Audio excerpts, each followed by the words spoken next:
नमस्कार दोस्तों, स्वागत है आपका आपके अपने YouTube channel job with PD में। दोस्तों, आज से हम 10th क्लास के लिए मैथ की ऑनलाइन क्लासेज स्टार्ट कर रहे हैं। इसी क्रम में आज ये अपनी फर्स्ट चैप्टर जो कि है रियल नंबर वास्तविक संख्याएं, इस क्लास में हम इसका इंट्रोडक्शन पार्ट करेंगे। तो क्लास आपको जरूर पसंद आएगी, तो आप इसे ज़्यादा से ज़्यादा लाइक और शेयर जरूर कर देना। अगर आप चैनल पे पहली बार पधारे हैं तो आप चैनल को सब्सक्राइब भी कर लेना। तो चलिए शुरू करते हैं आज की अपनी क्लास से। सबसे पहले दोस्तों बात आती है कि वास्तविक संख्या या रियल नंबर कहते किसे हैं। वैसे तो इसके बारे में हम क्लास 9th में जो अपना चैप्टर फर्स्ट है संख्या पद्धति नंबर सिस्टम, वहाँ पे हम वास्तविक संख्या के बारे में पढ़ चुके हैं। प्राकृत संख्या क्या होती है, पूर्ण संख्या क्या होती है, प्रीमेय अपरिमेय, इनके बारे में हमने पढ़ा था। लेकिन मैं एक बार और आपको रिवाइज करा देता हूँ कि ये संख्याएं हैं वो कौन कौन सी और किस प्रकार होती है। तो चलिए शुरू करते हैं। सबसे पहले हम बात करते हैं प्राकृत संख्या यानी नेचुरल नंबर की। तो नेचुरल नंबर किसे कहते हैं? जहाँ से हम गिनती स्टार्ट करते हैं ना, तो हम गिनती कहाँ से स्टार्ट करते हैं? 1 से स्टार्ट करते हैं। तो यानी 1, 2, 3, 4 इस प्रकार ये जो अनंत तक की संख्याएं चलती है ना, वो क्या होती है? प्राकृत संख्या या नेचुरल नंबर। ठीक है, तो आपको प्राकृत संख्या नेचुरल नंबर पूछा जाए तो आप क्या बताओगे? जो संख्याएं 1 से स्टार्ट होके, ठीक है, और कहां तक चलती है दोस्तों? अनंत तक चलती है, तो आपकी क्या हो जाएगी? प्राकृत संख्या या नेचुरल नंबर, जिनको हम बोलते हैं। ठीक है, ये बात होगी प्राकृत संख्या के बारे में। सेकंड आते हैं आपकी पूर्ण संख्या। यह जो प्राकृत संख्या का समूह है, इसके अंदर हम अगर 0 और मिला दें, ठीक है, इसके अंदर अगर हम 0 और ऐड कर देते हैं तो ये आपका क्या हो जाएगा? पूर्ण नंबर। ठीक है, पूर्ण संख्याएं यानी जिसे हम होल नंबर भी कहते हैं। तो प्राकृत संख्याएं जो 1 से शुरू होकर अनंत तक जाती हैं, पूर्ण संख्याएं जो 0 से शुरू होकर अनंत तक जाती है। ठीक है, इसी प्रकार होता है पूर्णांक, इंटीजर्स। ठीक है, तो ये क्या होता है दोस्तों? पूर्णांक है वो माइनस अनंत से स्टार्ट होता है। ठीक है, यानी जो संख्याएं माइनस अनंत से स्टार्ट होकर प्लस अनंत तक जाती है ना, वो क्या हो जाएगी? आपकी पूर्ण संख्या, या जिन्हें हम इंग्लिश में क्या बोलते हैं? इंटीजर्स। ठीक है, प्राकृत संख्या 1 से स्टार्ट होगी, पूर्ण संख्या 0 से होगी, पूर्णांक संख्या यानी इंटीजर्स है वो माइनस अनंत से स्टार्ट होकर प्लस अनंत तक की संख्या होती है। अब आ जाती है प्रीमेय संख्या यानी रेशनल नंबर। तो ऐसी संख्याएं जिन्हें हम P बट्टा Q के रूप में लिख सकते हैं, तो वो क्या हो जाएगी दोस्तों? आपकी प्रीमेय संख्या हो जाएगी। P बट्टा Q के रूप में कैसे लिख सकते हैं? जैसे 3/5 हो गया। ठीक है, तो P और Q यहाँ पे क्या है दोस्तों? पूर्णांक, यानी इनमें से कोई भी है ना, ये दो संख्याएं हो सकती है। इनमें से कोई भी आप दो संख्या उठा के P और Q के, यानी एक ऊपर रख दीजिए, एक नीचे रख दीजिए, तो ये आपकी क्या बन जाएगी? प्रीमेय संख्या बन जाएगी। लेकिन आपको हमेशा ध्यान रखना है कि प्रीमेय संख्या के अंदर ये Q है ना, यानी जो नीचे है ना, कभी भी 0 नहीं हो सकता। ऊपर आप प्रीमेय संख्या के अंदर 0 ले सकते हैं, नीचे आप कभी भी प्रीमेय संख्या के अंदर 0 नहीं ले सकते। ये आपको ध्यान में रखना है। ऐसी संख्याएं जिन्हें हम P बट्टा Q के रूप में लिख सकते हैं, और P और Q क्या होती है? आपकी पूर्णांक होती है, यानी माइनस अनंत से लेकर प्लस अनंत तक की कोई भी संख्या हो सकती है। शर्त क्या है? नीचे है वो 0 नहीं होना चाहिए। ठीक है, ये बाकी जो प्राकृत संख्या है, पूर्ण है, पूर्णांक, ये सभी की सभी आपकी क्या होती है? प्रीमेय होती है, क्योंकि इन किसी भी संख्या के अंदर हम नीचे क्या लगा सकते हैं? 1 लगा सकते हैं। जैसे पूछ ले जाए कि 3 प्रीमेय संख्या है या नहीं, तो ये लीजिए 3 के नीचे हम 1 लगा सकते हैं। ठीक है, तो यानी क्या हो जाएगी? आपकी P बट्टा Q के रूप में होगी, तो ये क्या हो जाएगी? प्रीमेय संख्या हो जाएगी। ठीक है, इसी प्रकार कोई भी और नंबर ले लीजिए, जैसे 22/7 है। आपको ध्यान में रखना है, जो पाई होता है ना, वो तो अप्रीमेय होता है, लेकिन 22/7 है वो क्या होता है? प्रीमेय होता है, क्योंकि ये P बट्टा Q के रूप में, और जो पाई का मान है ना, वो 22/7 नहीं होता। ये सुविधा के लिए हम क्या करते हैं? 22/7 मान लेते हैं। ये पाई का मान इसके आसपास होता है, अपनी कैलकुलेशन हार्ड ना हो, इसलिए हम क्या करते हैं? पाई का मान 22/7 है वो ले लेते हैं। ठीक है, तो ये भी आपको ध्यान में रखना है कि पाई तो क्या है? अप्रीमेय संख्या है। ठीक है, और 22/7 क्या है? कि प्रीमेय संख्या। ठीक है दोस्तों, इसके बारे में मैंने डिटेल से 9th क्लास का जो चैप्टर फर्स्ट है वहां पे पढ़ा रखा है, तो उस क्लास का लिंक आपको नीचे डिस्क्रिप्शन और कमेंट बॉक्स में मिल जाएगा, तो एक बार वो क्लास आप जरूर देख लेना। ठीक है, अब हम बात करते हैं अप्रीमेय संख्या के बारे में, यानी कि ऐसी संख्या जिन्हें P बट्टा Q के रूप में नहीं लिख सकती हैं, तो वो क्या हो जाती है? आपकी अप्रीमेय संख्या। एग्जाम्पल के माध्यम से समझे तो ये आपका पाई है, ये भी क्या आपकी अप्रीमेय संख्या है। जैसे √2, ये भी क्या है? प्रीमेय संख्या है। √3 भी अप्रिमेय संख्या है। अब मैं यहाँ पे लिख दूं √4, पूछूं ये प्रीमेय है क्या अप्रिमेय है? तो दोस्तों √4 क्या है? आपकी प्रीमेय संख्या, क्योंकि √4 का जो मान होता है वो कितना होता है? 2 होता है। और 2 को हम क्या लिख सकते हैं? 2/1 यानी P/Q के रूप में लिख सकते हैं ना। तो √4 आपका क्या हो जाएगा? प्रीमेय संख्या हो जाएगा। यानी कि जो रूट के अंदर पूर्ण वर्ग होता है ना, जैसे √4, √9, √16, तो ये तो क्या होती है? आपकी प्रीमेय होती है। जो अपूर्ण वर्ग होता है ना, जैसे √2, √3, √5, √7, √8, तो ये क्या हो जाती है दोस्तों? आपकी अप्रीमेय संख्या हो जाती है।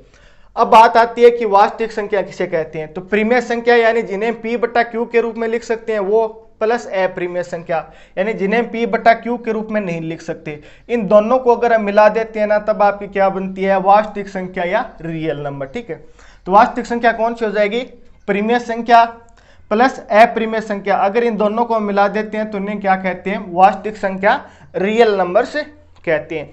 ये तो दोस्तों रियल नंबर किसे कहते हैं इसके बारे में थोड़ा सा इंट्रोडक्शन हो गया। होपफुली आपको ये बात समझ में आई होगी। वैसे ये आप सारे ये सब कुछ जानते हो क्योंकि क्लास 9 तक आपने ये सब कुछ पढ़ रखा है। ठीक है, अब आते हैं हम अपने मेन टॉपिक पे। ठीक है दोस्तों, अब हम बात कर लेते हैं यूक्लिड विभाजन प्रमेय का और यूक्लिड विभाजन एल्गोरिथम क्या होता है इनके बारे में। इन दोनों को समझने से पहले में एक बेसिक से एग्जाम्पल है, उसके माध्यम से इनको हम समझने की कोशिश करते हैं। मान लीजिए कि आपको कोई भी दो संख्या दी जाए, यानी कि एक संख्या के अंदर आपको दूसरी संख्या का भाग देना है, तो आप किस प्रकार देते हैं? ये आप एक बेसिक फॉर्मेट यूज करते हैं। जैसे मान लीजिए कोई संख्या में दे रखी है 19, इसके अंदर हमें 6 का भाग देना है, तो 19 के अंदर 6 का भाग देंगे तो ये कितनी बार जाएगा? 3 बार जाएगा, तो यानी कितना आया? 18। शेष कितना बच गया? यहाँ पे 1 बच गया। यानी हमने क्या किया? 19 के अंदर 6 का भाग दिया, तो भाग कितनी बार गए? 3 बार गए, और शेष फल क्या बच गए? 1 बच गए। तो यानी जिसका हमने भाग दिया है ये क्या है दोस्तों? आपका 6, तो इसको तो हम क्या बोल देंगे? भाजक। ठीक है, ये आप पिछली क्लास तक पढ़ चुके हैं, आपको यहाँ तक कोई प्रॉब्लम नहीं होगी। तो यानी जिसका हमने भाग दिया उसे तो हम क्या बोलते हैं? भाजक बोलते हैं। जिसके अंदर भाग दिया गया उसे हम क्या बोलते हैं? भाज्य बोलते हैं। ठीक है, जो भागफल है, ठीक है, ये क्या हो जाएगा? आपका भागफल, यानी भाग कितनी बार गए? ये भागफल हो गया। और जो लास्ट में क्या बचा है? शेष क्या रहा है? ये क्या हो जाएगा? आपका शेषफल हो जाएगा। इस एग्जाम्पल के माध्यम से हम यूक्लिड विभाजन जो प्रमेय का है उसको हम समझने की कोशिश कर रहे हैं। जिसका हमने भाग दिया वो क्या हो जाएगा? भाजक हो जाएगा, जिसे तुम किससे दर्शाएंगे? बी से। ठीक है, जिसके अंदर भाग दिया जो कि क्या है? भाज्य, इसको हम क्या बोलेंगे? ए। भागफल क्या हो जाएगा? आपका क्यू। ठीक है, और इसी प्रकार ये क्या हो जाएगा? शेषफल, इसको हम क्या बोलते हैं? आर बोलते हैं। दोस्तों आप जानते हैं कि जो भाज्य है वो किसके बराबर होता है? भाजक गुणा भागफल प्लस शेषफल के बराबर होता है। तो यानी ये भाज्य बराबर होता है भाजक गुणा भागफल प्लस शेषफल। भाज्य को हमने क्या बोला दोस्तों? ए बोला है, तो यानी भाज्य बराबर ए हो जाएगा। ठीक है, भाज्य को हमने क्या बोला है? बी बोला है। गुणा किससे करना है? भागफल। भागफल क्या हो जाएगा? आपका क्यू हो जाएगा। ठीक है, प्लस में क्या हो जाएगा? आर। ये तो दोस्तों क्या है? यूक्लिड विभाजन प्रमेय का है। यानी कि जो भाज्य है इसके बराबर क्या होता है? भाजक गुणा भागफल प्लस शेषफल।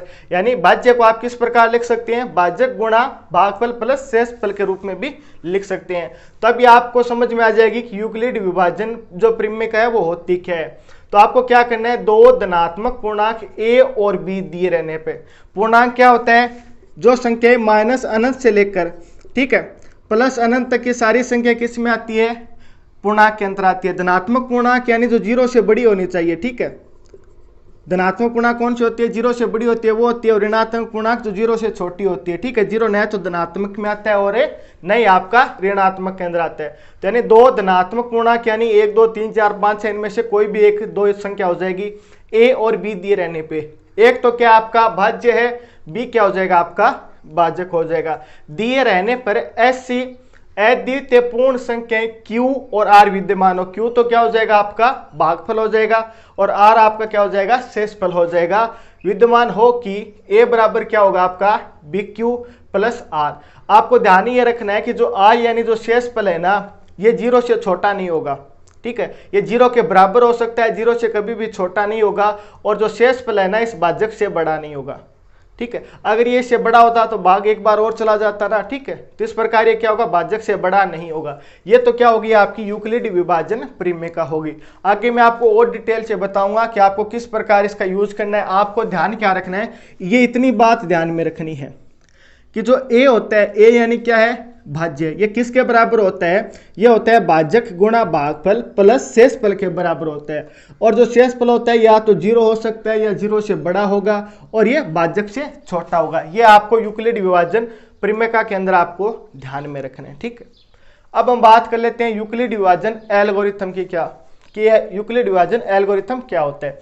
इसका प्रयोग है ना हम एस शेप निकालने के लिए करते हैं। एस शेप क्या होता है, हाईएस्ट कॉमन फैक्टर, हिंदी में इसको हम बोलते हैं महत्तम समापवर्तक, ठीक है। तो ये होता है आपका S shape, highest common factor निकालने के लिए किसका प्रयोग करते हैं, यूक्लिड विभाजन एल्गोरिथम का प्रयोग करते हैं। तो यूक्लिड विभाजन एल्गोरिथम होता क्या है, तो दोस्तों एल्गोरिथम का मतलब क्या होता है, एक प्रोसेस होती है, ठीक है।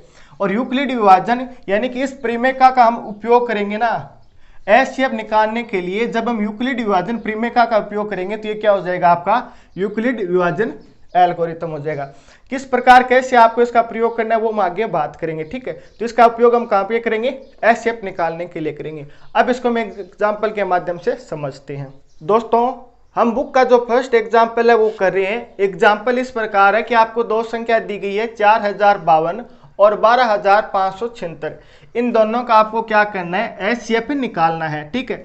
वो भी किसकी सहायता से निकालना है, यूक्लिड विभाजन एल्गोरिथम की सहायता से आपको इन दोनों का एस शेप यानी हाईएस्ट कॉमन फैक्टर क्या होगा वो निकालना है। दोस्तों एक तो आप एस शेप निकालने की गुणनखंड विधि पिछली क्लास में आप पढ़ चुके हैं। किस प्रकार, जैसे ये संख्या क्या है 4052 है, तो पहले इसका हम गुणनखंड कर लेते हैं, फिर इसका गुणनखंड कर लेते हैं। इन दोनों में जो भी कॉमन होगा वो क्या हो जाता है, अपना एस शेप हो जाता है, ठीक है। लेकिन यहाँ पे हमें क्या दिया गया कि हमें बोला गया कि यूक्लिड विभाजन एल्गोरिथम की सहायता से आपको क्या करना है, इसका मान निकालना है। तो इसके लिए हम क्या करेंगे, सबसे पहले इनमें से देखेंगे बड़ी संख्या कौन सी है। तो देखने से साफ पता चल जाएगा कि 12576 है ना, वो बड़ा है किससे है, 4052 से, ठीक है। तो बड़े के अंदर हम क्या कर देंगे, छोटे का भाग देंगे। तो बड़ा क्या है 12576, इसमें हमें भाग किसका देना है, 4052 का हमें भाग देना है। तो भाग कितनी बार जाएगा, 3 बार जाएगा, ठीक है। इसको 3 से गुणा करेंगे तो ये 6, 15 और 12, यानी 4052 को 3 से गुणा करने पे कितना आ गया, 12156 आ गया। इसमें से ये घटा देंगे तो कितना बचेगा, 0, 2 और 4, ठीक है। तो हमने दोस्तों किया क्या है कि 12576 के अंदर 4052 का भाग दिया है। तो ये भाग कितनी बार गए, 3 बार गए, और शेष यहाँ पे कितना रहेगा, 420 रह गया। अगर यहाँ पे शेषफल 0 आ जाता तो ये अपना जो भाजक है वो क्या हो जाता है, यहाँ पे एच शेप हो जाता इन दोनों का, यानी हाईएस्ट कॉमन फैक्टर हो जाता। लेकिन यहाँ पे शेषफल 0 नहीं है तो यानी आगे आपको भाग और देना होगा। अब यहाँ पे आपको ध्यान में क्या रखना है कि भाग आपको किस प्रकार देना है। अब जो 452 है ना, इसके अंदर इसका भाग देना है, ठीक है। तो अभी आपको क्या करना है, 4052 के अंदर आपको भाग किसका देना है, 420 का देना है, ठीक है। तो अभी दोस्तों इसका भाग देंगे तो ये कितनी बार जाएगा, इसके अंदर 9 बार जाएगा, यानी इसको 9 से गुणा करेंगे तो ये कितना हो जाएगा, 0, ये 18, 1 और ये 37, यानी कितना आ जाएगा, 3780 आ जाएगा। घटाने पे कितना आएगा, 2, 7, 1, यहाँ पे 2 बचेगा, 272 आ जाएगा, ठीक है। यहाँ पे भी शेषफल 0 नहीं आया। अगर यहाँ पे शेषफल 0 आ जाता तो ये जो यहाँ पे भाजक था ना वो अपना क्या हो जाता है, एस शेप हो जाता। यहाँ पे शेषफल 0 नहीं आया, यानी आगे भाग और देने हैं। आगे भाग अब किस में देना है, जो भाजक यहाँ पे क्या था 420 था, इसके अंदर हमें यहाँ पे भाग देना है, ठीक है। तो ये भाग कितनी बार जाएगा, 1 बार जाएगा। तो ये हमने लिख दिया 272। तो ये बच गया यहाँ पे 8 और 14। 272 का भाग जब हमने इसमें दिया तो अपना शेषफल यहाँ पे कितना बचा है, 148 बचा है। तो यानी अब हमें आगे किस में भाग देना है, मैं ये यहाँ पे लिख रहा हूँ, ठीक है, आपको दिखाई नहीं दे रहा हो तो अब हमें 148 का भाग किस में देना है, 272 में देना है। तो ये भाग कितनी बार चला जाएगा, 1 बार भाग गया। कितना बच गया यहाँ पे, 4, 2, 1, यानी 124 बचा है। यहाँ पे भी शेषफल 0 नहीं आया तो यानी 148 के अंदर हम क्या करेंगे, इसका भाग वापस दे देंगे। तो ये भाग आपका कितनी बार जाएगा, 1 बार जाएगा। कितना आ जाएगा, 124, ठीक है। इसके बाद में यहाँ पे भी शेषफल कितना बचेगा, 24 बच जाएगा। तो यानी फिर भी भाग पूरा पूरा नहीं गया। तब हम क्या करेंगे, वापस 124 के अंदर इसका भाग दे देंगे। ठीक है, जहां तक शेषफल आपका 0 नहीं आ जाता वहां तक आपको क्या करना है, इसके अंदर भाग देते रहना है। 24 का इसके अंदर भाग देंगे तो ये कितनी बार जाएगा, 5 बार जाएगा। कितना आएगा, 120। तो यहाँ पे क्या बच गया आपका, 4 बच गया। ये भी शेषफल 0 नहीं है तो हम क्या करेंगे, 24 के अंदर फिर 4 का भाग दे देंगे। तो इस बार ये भाग है वो पूरा पूरा जाएगा। 24 के अंदर 4 का भाग कितनी बार जाएगा, ये 6 बार इसका भाग जाएगा। और शेषफल हमें क्या मिल गया, 0 मिल गया। जहां पे भी हमें शेषफल 0 मिलता है ना, वो भाजक क्या होता है आपका, HCF होता है। तो यानी यहाँ पे HCF जो हाईएस्ट कॉमन फैक्टर है वो क्या होगा, 4 होगा। हाईएस्ट कॉमन फैक्टर का मीन्स क्या होता है कि 4 का भाग है ना इसमें भी जाएगा और इसमें भी जाएगा। ये बड़ी से बड़ी संख्या है जिसका भाग इन दोनों के अंदर जाएगा। ठीक है, यानी कि इससे कोई और बड़ी संख्या नहीं होगी जिसका भाग इन दोनों के अंदर जाएगा। ये आपको ध्यान में रखना है। तो अपना HCF कितना मिला, यहाँ पे 4 मिल गया। तो ये तो आपको किस प्रकार करना है मैंने आपको बता दिया। अभी इसको लिखना कैसे, यूक्लिड विभाजन एल्गोरिथम के अंदर। तो यूक्लिड विभाजन प्रमेय का क्या थी आपकी, A बराबर BQ प्लस R, जहां पे R है वो 0 से बड़ा और B से छोटा होता है। ठीक है, तो इसको आपको यूक्लिड विभाजन एल्गोरिथम में आपको किस प्रकार बताना है। सबसे पहले दो संख्या थी 12,576, इसके अंतर्गत हमने 4052 का हमने भाग दिया। भाग कितनी बार गया, 3 बार गया। तो यहाँ पे आपका एक क्या है, 12,576। ठीक है, भाग किसका दिया है हमने, 4052 का दिया है। कितनी बार गया, 3 बार। प्लस शेषफल क्या था दोस्तों आपका, 420। ये जो शेषफल है वो 0 के बराबर नहीं है ना, यानी भाग आगे और गया तो हमें और लिखना होगा। कैसे, कि इस बार हमने जो भाग दिया वो किस में दिया है, 4052 में दिया है। किसका दिया है, 420 का। गया कितनी बार है, भाग 9 बार। प्लस यहाँ पे शेषफल कितना बचा है दोस्तों, 272। तो यानी कि ये भी किसके बराबर नहीं है, 0 के बराबर नहीं है, यानी भाग आगे और गया है तो हमें आगे और लिखना होगा। किस प्रकार लिखेंगे, अब यहाँ पे हमने किस में भाग दिया है, 420 में दिया है। तो ये आपका 420। ठीक है, भाग किसका दिया हमने, 272 का दिया है। कितनी बार गया, 1 बार। प्लस आपका शेष कितना रहा, 149। तो ये भी R है वो 0 के बराबर नहीं है, यानी भाग आगे और दिया गया। तो भाग आगे हमने किस में दिया है, 272 में दिया है। किसका, 149 का। ठीक है, ये दोस्तों मैं क्या कर रहा हूँ, ये यूक्लिड विभाजन प्रमेय है ना, इसके अंदर लिख रहा हूँ। ये क्या थी कि भाज्यक है वो किसके बराबर होता है, भाज्य किसके बराबर होता है, भाज्यक गुणा भागफल प्लस शेषफल के बराबर होता है। ठीक है, तो यहाँ पे आपका भाज्य कितना है, 272 है। भागफल कितना, आप भाज्य कितना है, 149। भागफल कितना है, 1। प्लस यहाँ पे शेष हमें कितना मिला था, 124। 124 है वो भी 0 के बराबर नहीं है, यानी कि अभी शेषफल अपना 0 नहीं आया तो भाग आगे और गया। ठीक है, तब हमने भाग किस में दिया, 148 में दिया है। 148 में हमने भाग दिया किसका, 124 का। ठीक है, भाग कितनी बार गया दोस्तों, 1 बार गया। फिर भी अपना शेषफल यहाँ पे कितना बच गया, 24 बचा। तो यानी कि ये भी आपका किसके बराबर नहीं है, 0 के बराबर नहीं है। इस बार अपना भाज्य क्या था, 124 था। ठीक है, भाग हमने किसका दिया था, यहाँ पे 24 का दिया था।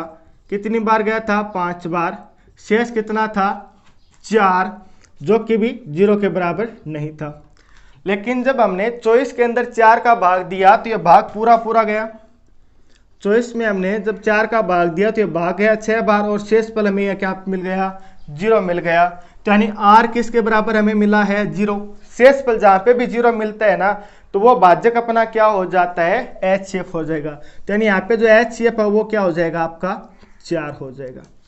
ठीक है, तो 4052 और 12,576। ठीक है, इन जो दोनों का जो अपना HCF है ना वो दोस्तों हमें कितना मिला है, 4 मिला है। ये अपना क्या हो जाएगा, फाइनल आंसर हो जाएगा। ये मैंने आपको बता दिया कि यूक्लिड विभाजन एल्गोरिथम की सहायता से आपको HCF किस प्रकार कैसे निकालना है। ठीक है, आगे दोस्तों और एग्जाम्पल है और नेक्स्ट क्लास में हम कर लेंगे। और 1.1 एक्सरसाइज है वो भी हम नेक्स्ट क्लास में कर लेंगे। होपफुली आज की क्लास आपको समझ में आई होगी, तो आप ज़्यादा से ज़्यादा लाइक और शेयर जरूर कर देना। फिर मुलाकात होगी इसी प्रकार एक और बेहतरीन क्लास के साथ। तब तक आप हंसते रहना, मुस्कुराते रहना, देखते रहना जॉब विद पीडी। जय हिंद, जय भारत।